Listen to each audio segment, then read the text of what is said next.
Hello guys, we will discuss about most important inequality, Holder's inequality. The Holder's inequality is most important for the exam purpose. Here the statement of the Holder's inequality: let P and Q be the two non-negative extended real numbers. P and Q कोई दो non negative extended real numbers हैं, मतलब positive numbers हैं, such that 1/p plus 1/q, हम दोनों को जब add करेंगे तो हमारी वैल्यू 1 आएगी. If f belongs to LP mu and g belongs to LQ mu, then fg belongs to L1 mu and हमारे पास ये इनइक्वालिटी मिलती हैं fg d mu equals to norm of p and norm of, यहाँ पर q आएगा. That is हमारे पास ये वाली इनइक्वालिटी मिलती हैं. और ये इनइक्वालिटी कब होल्ड्स करती हैं? Equality holds if and only if alpha p to the power alpha f to the power p and beta g to the power q almost everywhere for some non-zero constant alpha and beta. यहाँ पर जो alpha और beta जो मिल रहा है वो non zero constants हैं. Proof पे आ जाते हैं. प्रूफ में क्या कहते हैं, यहाँ पर हम दो केसेस डिस्कस करेंगे. फर्स्ट केस में कहते हैं p equal to 1 and q equal to infinity, p equal to 1 then q equal to infinity and the inequality holds truly in this case. जब यहाँ पर हमारे पास p और q की वैल्यू, अगर p की वैल्यू 1 और q की वैल्यू इन्फिनिटी है, तब हमारे पास जो इनइक्वालिटी है वो ट्रूली होल्ड्स करेगी. मतलब इसमें कुछ करने की ज़रूरत ही नहीं है. इन this case ended if f belongs to L1 mu and g belongs to L infinity mu with norm g infinity is equal to m, where m is a essential supremum of g, then gx less than equal to m, capital M almost everywhere and so. मतलब यहाँ पर हम ले रहे हैं जो f है वो L1 म्यू में लाई कर है, मतलब यहाँ पर p की वैल्यू 1 है और यहाँ पर q की वैल्यू इन्फिनिटी है, तो g belongs to L infinity mu. With यहाँ पर ले रहे हैं कि नॉर्म ऑफ g इन्फिनिटी पर कैपिटल M की इक्वल है, जहाँ पर ये जो m है इसेंशियल सुप्रीमम है मॉड ऑफ g का. देन हमारे पास मॉड ऑफ gx से less than equal to capital M almost everywhere and so. मतलब ये हमारा जो gx है वो मतलब उसका एक बाउंड एग्जिस्ट करता है. तब हमें क्या मिलता है, F G X equals to, इन दोनों को x को f के साथ एक बार g के साथ अलग अलग ले लिए, फिर यहाँ पर हमने मॉड को अलग कर दिया, फिर यहाँ पर जो हमने यहाँ पर जो लिया था G X less than equal to capital, उसको यूज़ करके हमने ये चीज़ ले लिया है. हमको ये चीज़ मिल गया है ऑलमोस्ट एवरीवेयर.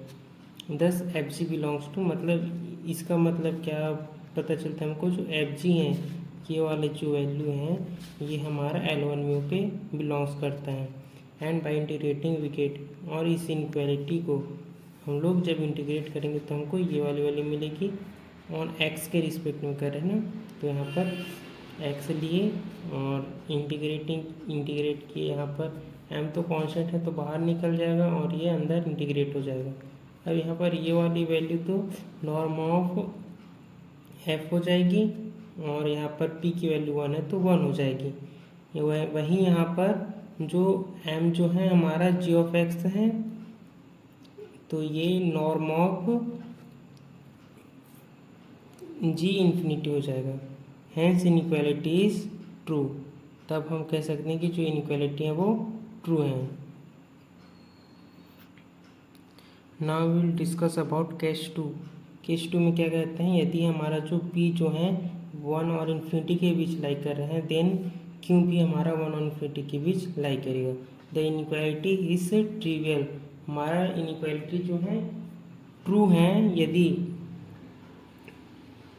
यदि f इक्वल टू 0 है या g इक्वल टू 0 है। मतलब अगर f इक्वल टू 0 है तो भी हमारा जो इनइक्वालिटी वो ट्रिवियल है, एंड g इक्वल टू 0 है तो भी हमारा इनइक्वालिटी ट्रिवियल है।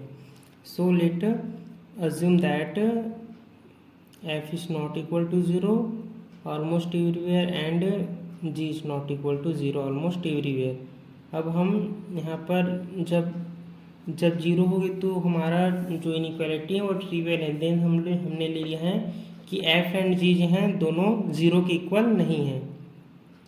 तो ये क्या शो करते हैं, जो हमारा नॉर्म ऑफ p है वो ग्रेटर देन 0 है, norm of g with q greater than 0 है। Now applying lemma.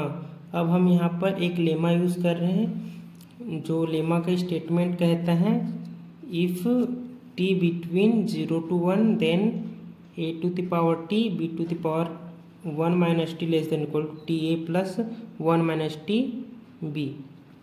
हमारे पास ये लेमा है।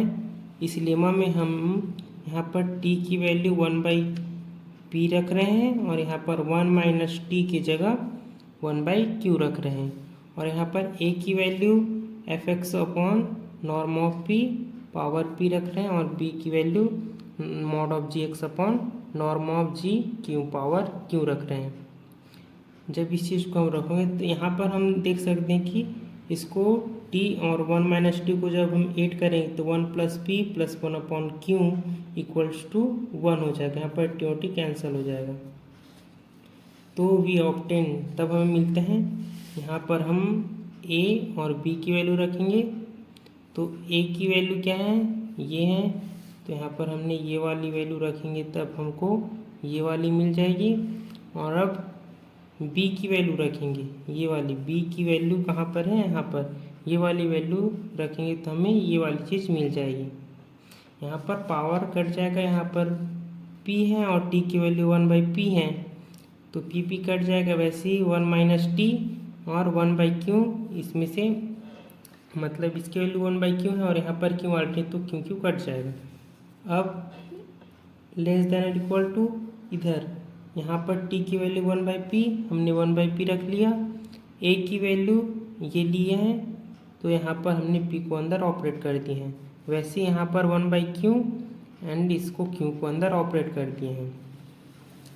अब this gives that fg belongs to L1 mu. इससे हमको पता चलता है जी कि जो fg है वो L1 म्यू पे बिलोंग्स करता है। एंड नाउ फिर से हम इंटीग्रेट कर रहे हैं ये वाली इनइक्वालिटी को on both side on x के रिस्पेक्ट में कर रहे हैं। वी ऑब्टेन, तो हमें मिलते हैं ये वाली इनइक्वालिटी, यहाँ पर integrating with x fg D mu upon norm of fp and norm of g Q, यहाँ पर लेस देन इक्वल टू हो जाएगा और यहाँ पर ऊपर वाली टर्म का इंटीग्रेशन होगा, नीचे का नहीं होगा। यहाँ पर ऊपर वाली टर्म का इंटीग्रेशन कर दिया हमने तो हमें क्या मिलता है, ये वाली वैल्यू।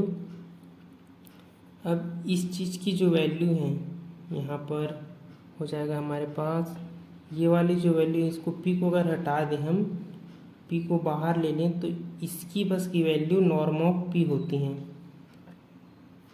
तो ये पावर ऊपर चला जाएगा तो ये p बाहर निकल लिखती है। वैसे ही सेम हो गया, वैसे ही इसमें भी हुआ तो यहाँ पर ये और ये कट जाएगा, ये और ये कट जाएगा तो हमें 1 मिल जाएगा। यहाँ पर भी 1 हो जाएगा तो ये 1/p प्लस 1/q हो जाएगा इक्वल टू हमारे पास वैल्यू 1 मिली। यहाँ पर हमें जो इनइक्वालिटी मिली थी ये वाली, यहाँ पर ये चीज़ और यहाँ पर equal less than equal to 1 मिला है तो ये वाली वैल्यू यहीं रखेंगे और इन सारी चीज़ को इस साइड ले आएंगे तो ये मल्टीप्लाई हो जाएगा। यहाँ पर हो जाएगा ये वाली कंडीशन मिल जाएगी। अब यहीं पर जैसे मैंने आपको बताया था कि वहाँ पर इसकी बस की वैल्यू हम सिर्फ इतना लिख सकते हैं और ये यहाँ पर p अंदर में और बाहर में 1/p है तो दोनों कट कर सिर्फ इतनी वैल्यू बचेगी। तो हमने इसको क्वेश्चन के अकॉर्डिंग लिया है तो हमें ये वैल्यू मिल जाएगी। दस हम कह सकते हैं कि fg लाइज कर रहे हैं L1 म्यू में एंड जो fg1 नॉर्म है वो लेस देन इक्वल टू हैं this values. We see that the inequality in equation 1 would occur if a equal to b. हम देख पा रहे हैं कि जो इनइक्वालिटी 1 है वो कब मतलब प्रूफ होता है जब a इक्वल्स टू b है. And consequently in equation 2 if अब जब फलतः हम अगर इक्वेशन 2 में अगर a इक्वल टू b रखें तो हमें क्या मिल जाएगा, a की वैल्यू ये है और b की वैल्यू ये है. तो इससे हमको क्या मिलते हैं, अगर हम इसको रख करके इसको अगर कांस्टेंट ले ले 1/नॉर्म ऑफ p की पावर p को, तो हमें ये वाली वैल्यू मिल जाएगी जो हमें सिद्ध करना था, जहाँ पर ये अल्फा और बीटा जो हैं कांस्टेंट्स हैं, नॉन ज़ीरो कांस्टेंट्स हैं. क्योंकि ये वाली वैल्यू ज़ीरो नहीं हो सकती इसलिए नॉन ज़ीरो है. तो यह चीज़ हमको प्रूव करना था. और कहते हैं कि अगर हमारे पास P और Q की वैल्यू अगर 2 है तो ये होल्डर्स इनइक्वालिटी हमारे पास कॉची-श्वार्ट्ज इनइक्वालिटी के नाम से जाना जाता है. यहाँ पर और एक स्टेटमेंट देख लेते हैं एक बार. यहाँ पर जो P एंड Q जो है 2 non negative extended real numbers हैं और यहाँ पर 1/P + 1/Q की वैल्यू 1 है. इफ़ F बिलोंग्स टू, और F जो है LP में बिलोंग कर रहे हैं और G जो है LQ में बिलोंग कर रहे हैं, then FG belongs to L1 mu में बिलोंग्स करेगा. तो हमको ये इनइक्वालिटी प्रूव करनी थी और ये भी प्रूव करना थी कि जो FG है वो L1 म्यू में लाइज करता है. और हमको इनइक्वालिटी प्रूव करनी थी और ये भी प्रूव करना था. और ये कब होल्ड्स करते हैं, जब हमारे पास ये अल्फ़ा और बीटा जो दो कांस्टेंट है इस प्रकार से होंगे. तो हमने इस चीज़ को प्रूव कर लिया यहाँ पर, ये वाली. ठीक. Thank you so much for watching this video. Comment for the other topics that you required. So bye guys.